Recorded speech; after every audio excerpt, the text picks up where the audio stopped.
Islamic short status کو subscribe کریں، like کریں، کمنٹ کریں اور شیئر کریں۔ بیل آئیکن کو دبانا مت بھولیں۔ حضرت سیدنا ابراہیم خلیل اللہ اعلیٰ نبی نام علیہ الصلاۃ والسلام کا تذکرہ قرآن مجید نے کئی جگہوں پہ بیان فرمایا ہے۔ نبی پاک صلی اللہ تعالیٰ علیہ وسلم نے ارشاد فرمایا کہ میں ملت ابراہیم پہ ہوں۔ حضرت ابراہیم علیہ الصلاۃ والسلام کے سیرت کو، سوانح کو، ان کی زندگی کے واقعات کو قرآن مجید نے متعدد مقامات پہ بیان کیا ہے۔ انبیاء کرام علیہم السلام 1,24,000 کم و بیش ہوئے، لیکن دین اسلام میں نبی پاک علیہ السلام کی امت میں جو مقام حضرت ابراہیم کا ہے وہ بس انہی کا ہے۔ ان کی زندگی ایک بڑی خوبصورت، بڑی منفرد اور مسلمانوں کے لیے بڑی اسوہ نور دینے والی زندگی ہے۔ نبی پاک صلی اللہ علیہ وسلم نے فرمایا میں اپنے باپ حضرت ابراہیم کی دعا بن کے دنیا میں آیا ہوں۔ اور پھر محبوب پاک سید عالم صلی اللہ تعالی علیہ وسلم نے اپنی امت میں بھی جناب ابراہیم کے طریقے کو جاری رکھا۔ صحابہ نے قربانی کے بارے میں حضور سے پوچھا ما ہذہ الاضحیہ، یا رسول اللہ صلی اللہ علیہ وسلم یہ قربانی کیا ہے؟ تو فرمایا سنت ابیکم ابراہیم، یہ تمہارے باپ حضرت ابراہیم کا طریقہ ہے، یہ تمہارے باپ حضرت، حالانکہ قربانی نبی پاک صلی اللہ علیہ وسلم کا بھی طریقہ ہے، لیکن فرمایا تمہارے باپ حضرت ابراہیم کے ذکر کو باقی رکھا۔ اللہم صلی علی محمد وعلی آل محمد کما صلیت علی ابراہیم وعلی آل ابراہیم، ان کے تذکرے کو باقی رکھا دین کے اندر۔ حضرت ابراہیم بڑی امتیازی شان والے نبی ہیں، بڑی امتیازی شان والے۔ رب کریم کا وہ دوست جس نے کوئی چیز بچا کے نہیں رکھی، ہر شے ہی اپنے رب کی بارگاہ میں پیش کر دی۔ چند چیزوں سے انسان کو بڑا پیار ہوتا ہے، گھر اسے بڑا پیارا ہوتا ہے۔ وہ بڑا خوبصورت ہوٹل، 5 سٹار ہوٹل میں رہا، وہ اسلام آباد گیا، کسی سفر پہ گیا تو بڑے اعلیٰ قسم کے اس کو کھانے ملے، بڑی چیزیں ملی، لیکن کبھی دائیں کروٹ کبھی بائیں کروٹ۔ تو ساتھ بیڈ پہ دوست تھا تو اس نے کہا صاحب سو جاؤ، تو اس نے کہا یار جو مزہ اپنے گھر میں سونے کا ہے وہ کسی اور جگہ تھوڑی ہے۔ گھر بڑا پیارا ہوتا ہے، انسان لگاؤ ہوتا ہے، جس بے تکلفی سے، سکون سے، آرام سے انسان اپنے گھر میں وقت بتاتا ہے کہیں اور مشکل ہو جاتا ہے۔ دوسرا، انسان کو اولاد بڑی پیاری ہوتی ہے، بڑی عجیب شے، نہ ہو تب بھی بڑا دکھ ہے، اور ہونے کے بعد بھی اس کی بڑی آزمائشیں ہیں۔ یہ بڑی ایک میٹھی چیز ہے۔ اولاد ایک بڑا عجیب سا میوہ ہے، پتہ نہیں یہ کس انجیکشن کا نام ہے کہ چھاتی پر چڑھ جائے تو اللہ سکون عطا فرما دیتا ہے، پتہ نہیں کس ٹھنڈی دولت کا نام رب کریم نے اولاد رکھا، بڑی پیاری ہوتی ہے اولاد۔ پھر تیسری چیز انسان کی اپنی جان ہے، اور یہ اتنی قیمتی شے ہے کہ اللہ کریم نے فرمایا کہ اگر تیری گردن پہ کوئی آدمی پستول رکھ کے، تلوار تیرے گلے پہ رکھ کے کہے نا کہ رب کا انکار کر دے ورنہ مار دوں گا، تو فرمایا وقتی طور پہ میری ذات کا انکار کر پر جان بچا جا۔ اگر تو مرنے کے قریب ہو گیا ہے اور حرام شے کھائے بغیر تو بچ نہیں سکتا، مر جائے گا، تو فرمایا چل تو اس طرح کر حرام کھا کے جان بچا، پر جان بچانا فرض ہے، ضروری ہے۔ وطن بڑا پیارا، اولاد بڑی پیاری، جان بڑی پیاری، پر حضرت ابراہیم سے رب کریم نے فرمایا چل ابراہیم کوئی چیز دے، تو کہا یا اللہ تینوں ہی تیرے نام پہ قربان کرتا ہوں، تیری ہوئی ساری، ہر شے تیری۔ حضرت ابراہیم نے دین کے لیے، آپ شہر بابل کے قریب پیدا ہوئے تھے، وہاں سے مصر آئے، مصر سے فلسطین آئے، اور فلسطین سے آ کر کے کعبہ آباد فرمایا۔ زندگی سفروں میں گزری، سفر ایک تکلیف والی چیز ہے، پر حضرت ابراہیم نے وطن چھوڑ دیا، گھر چھوڑ دیا۔ جان بڑی عزیز ہوتی ہے، اصل میں نا جب انسان جدوجہد کرتا ہے نا دین کے لیے تو اس کے راستے میں بڑی چیزیں آتی ہیں، کبھی اولاد، کبھی گھر، کبھی باہر، کبھی حکومتیں، کبھی سیاستیں، کبھی چدراہٹیں، اس کے راستے میں بڑا کچھ آتا ہے اور اسے ہر چیز کو فیس کرنا پڑتا ہے۔ گھر کے اندر بھی جنگ ہوتی ہے اور گھر کے باہر بھی لڑائی ہوتی ہے، یہ آسان ہے ہی نہیں۔ ہم تو خیر ہتھیار چھوڑ کے پھینکنے والے لوگ ہیں، ہم بھولے بھالے لوگ ہیں، ہم کہتے ہیں میں نے تو کہا تھا مہندی نہ کرو، پر بیٹے نہیں مانے، بھولے جو ہوئے۔ اسی طرح حالانکہ اگر وہ بیٹا کہے نا کہ ابا جی لاؤ زندگی میں سارا کچھ میرے نام کرو، تو پھر ہم بھولے نہیں ہوتے، اور اس وقت ہم تیز ہوتے ہیں، کہتے ہیں یہ کیسے ہو سکتا ہے، ہاتھ کاٹ کے دے دوں۔ اس وقت نہیں، دین کے معاملے میں بھولے ہوتے ہیں۔ بیٹا بد مذہب کے پاس جا رہا ہے تو اس وقت ہم بھولے بھالے ہیں، کوئی عرض نہیں، لیکن اگر وہ اپنی پسند کی شادی کرے ہمیں کراس کر کے، پھر ساتھ ہی ہم تیز ہو جاتے ہیں۔ تو حضرت ابراہیم نے جب دین کے لیے نکلے تو جدوجہد کی، گھر کے اندر بھی گھر کے باہر بھی۔ آپ کے والد کا نام طارق ہے، وہ توحید پرست تھے، ایماندار تھے، پرہیزگار تھے۔ آپ کے چچا کا نام آزر ہے، وہ بت پرست تھے، بت بیچا کرتے تھے۔ حضرت سیدنا ابراہیم علیہ السلام جب میدان عمل میں نکلے تو حضرت ابراہیم علیہ السلام نے اپنے گھر سے جہاد شروع کیا، لڑنا پڑا۔ گھر کے اصولوں سے چچا نے جو رواج بنائے ہوئے تھے اس رواج سے ٹکرائے۔ فرمایا میں اپنے گھر کے اندر یہ بت پرستی نہیں ہونے دیں گا۔ چچا کو ایک دفعہ نہیں بار بار 100 دفعہ سمجھایا۔ آپ کا چچا بت بنا کے بیچا کرتا تھا۔ حضرت ابراہیم علیہ السلام تھوڑے بڑے ہوئے تو کہنے لگا کہ چلو میرے ساتھ، تم بھی بت بیچنے ہیں، ہمارا کاروبار ہے۔ حضرت ابراہیم ساتھ نکلے تو بت پکڑا ہے، گندے پانی کے اندر اس بت کو ڈبوتے ہیں، کہتے ہیں کسی نے خریدنا ہے تو خرید لو، نہ یہ نفع دے سکتا ہے نہ نقصان دے سکتا ہے، جو اپنا آپ نہیں بچا سکتا تمہیں کیا بچائے گا، خریدنا ہے تو خرید لو۔ چچا کہنے لگا تو کاروبار چمکا رہا ہے کہ تباہ کر رہا ہے۔ گھر میں بڑے معاملات خراب ہوئے، جھگڑے ہوئے، لیکن حضرت ابراہیم علیہ السلام ایک منٹ کے لیے بھی اپنے گھر کے اندر بھی کمپرومائز کرنے کو تیار۔ یہ تھوڑا مشکل میں نے پہلو چھیڑ دیا ہے، یہ تھوڑا مشکل پہلو چھیڑ دیا ہے۔ بڑا سمجھدار آدمی ہے پر بیوی سے پردہ نہیں کرا سکتا، سیانا ہے، پنچایت کا بندہ ہے، جو اس سے آپ کہیں گے وہ بات یہ سنائے گا، لیکن کہتا ہے نہیں جی میں نے کوشش کر لی ہے۔ کس قسم کی کوشش ہے صاحب، یہ کیسے ہو گیا؟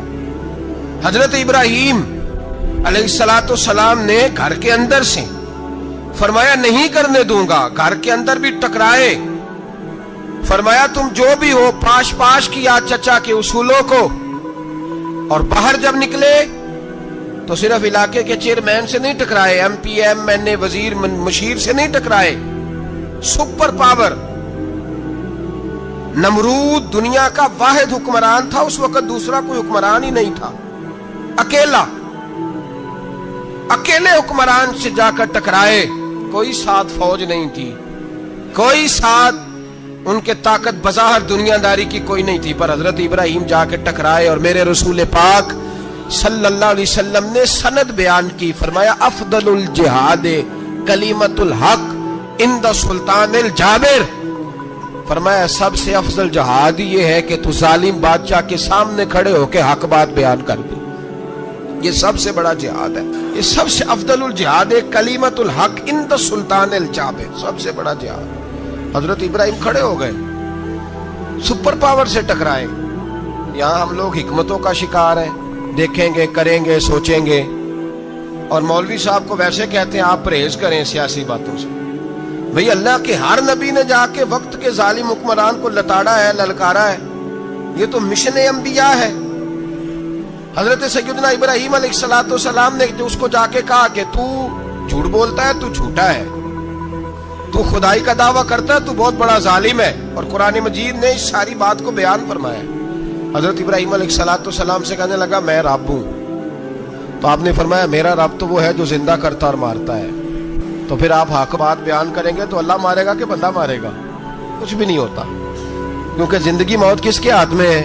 اللہ کے ہاتھ میں، زندگی موت اللہ، کچھ بھی نہیں ہوتا۔ انسان صحیح سمت کا تعین کرے اور صحیح چلے۔ حضرت علی شیر خدا سے کسی نے کہا تھا کہ آپ کے بڑی دشمنی ہے، کوئی محافظ رکھ لیں، آپ فرمانے لگے موت خود بہت بڑی محافظ ہے، وقت سے پہلے آتی ہی نہیں،